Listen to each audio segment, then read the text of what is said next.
Tag-ulan na naman, uso na naman ang ubot sipon. Kaya naman napabili na nga ako nitong Simplas humidifier.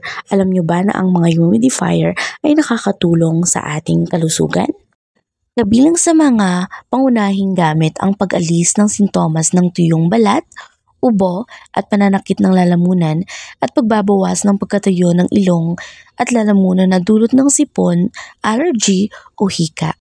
Makakatulong din ito sa mga sinus congestion, pananakit ng ulo, at kapag plantito or plantita kayo, nako, sobrang makakatulong ito sa ating mga indoor plants. Gustong-gusto ko nga itong Simplas humidifier kasi napakalakas ng buga nito at madali lang talaga siyang i-assemble.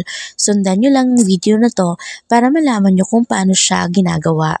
4.5 liters na rin para ito kaya marami ka nang malalagay na tubig at huwag kang mag-alala kapag naubusan ito ng tubig tuwing gabi kasi mag-automatic stop lang ito dahil meron itong sariling sensor. Kaya naman, ilalagay ko na to sa ating yellow basket. I-check out mo na ha!